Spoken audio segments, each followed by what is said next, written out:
On the day she was forced to marry the most useless drunkard in the village, Lola thought that her life was over. They said no good thing could ever come from a man who spent his mornings in the dust and his nights in a bottle of wine. Because in that village, everyone knew Ade, the drunkard who staggered through the market square, a man no father would willingly choose as a husband to his daughter. But Lola had no choice, and as she stood there, watching her life slip into a future she never asked for, she believed that was the end of her story. But she was wrong, because what happened after that marriage left the entire village in shock. Because the man they mocked was hiding something no one could ever imagine. Lola was not the kind of girl people ignored, not because she was loud or proud or trying to be seen. No, it was the opposite. She was quiet, respectful, the kind of girl who greeted elders properly and kept her eyes low when she spoke. In Ijebu land, where everyone knew everyone, Lola was known as the daughter who never caused trouble. But her life was not easy.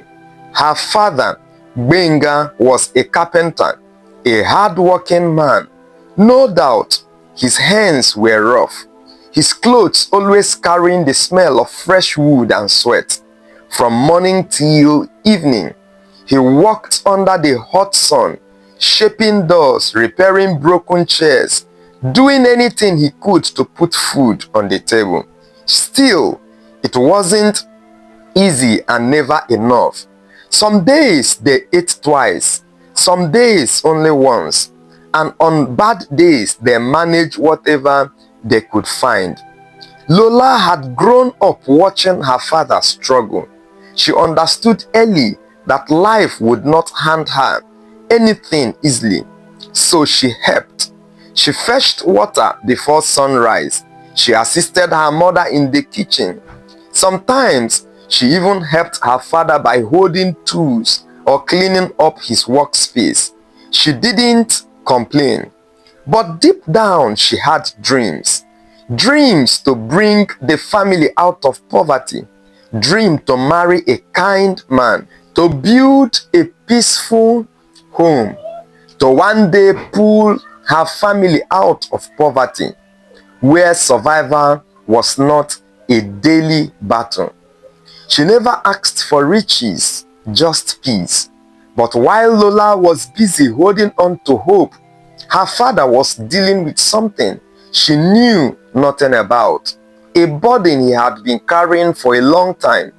A debt that refused to go away. At first, it was small, something he believed he could handle. But as time passed, it grew and grew until it became something else entirely. Something dangerous, because the people he owed were not patient anymore. And they were no longer asking for money. They wanted something else.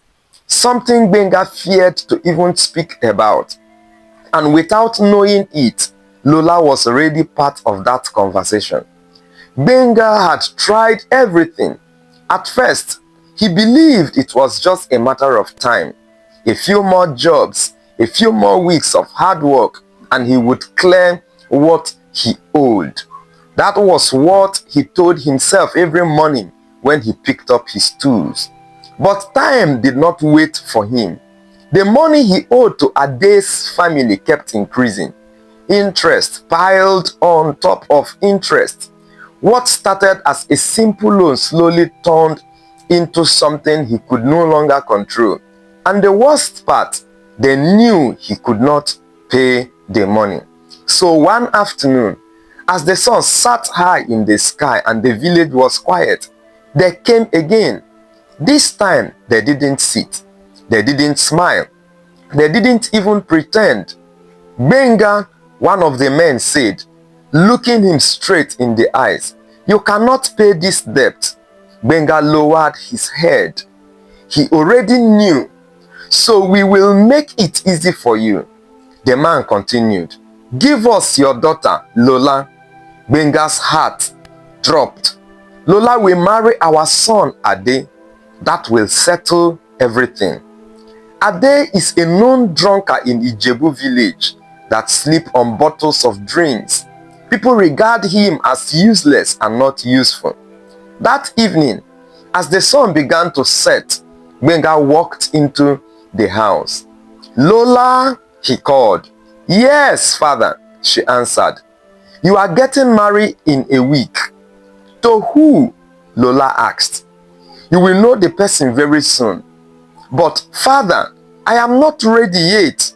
You don't have an option, my daughter, he replied. That night, Lola did not sleep. She sat in silence, wondering who the man would be. Her dreams crumbling before her very eyes. The next day, she found out that it was Ade, the popular drunkard in the village. She refused.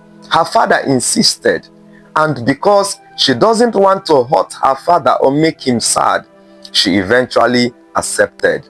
The wedding was small and simple. Only few persons gathered in the compound.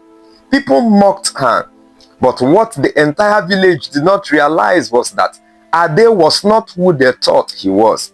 After the wedding, Ade told Lola they should leave for the city.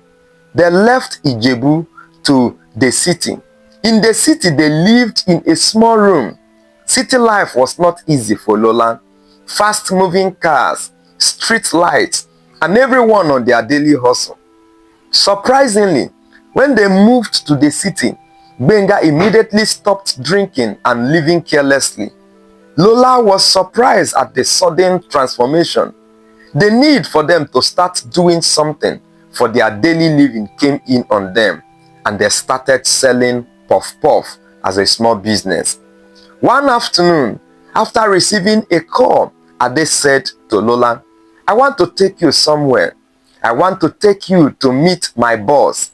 They went to Lekki, the place for the elites in Lagos, Nigeria. They arrived at a mansion. Lola was shocked by the respect and reception given to Ade, her husband. Where are we? And what is happening? She asked. Then came an old man, looking very classic and wealthy. Hello, son, he said, stretching his arms for a warm embrace with Ade. Lola was standing there confused, not knowing what was happening. After the hugs, Ade did a brief introduction. Father, meet my wife, the one I went out searching for. Lola, meet my biological father. Biological father? Lola asked. Then the truth was revealed. Ade was the son of a billionaire. He had been sent to the village to live as a common man to find a woman who would love him for who he truly is and not because of wealth. Lola broke down. She had been chosen. She had passed the test. She was the one. After some months, Lola returned to the village. This time, she did not return as the same girl who was given to a drunkard for marriage. She returned in a convoy of sleek cars. And the same people who mocked her stood in silence, because sometimes the story you thought was the end is only the beginning. And now the real question is, if you were in Lola's place, would you have accepted that marriage? Let me know in the comment section. Thank you so much for watching. Please subscribe to our channel for more amazing African stories that keep you entertained.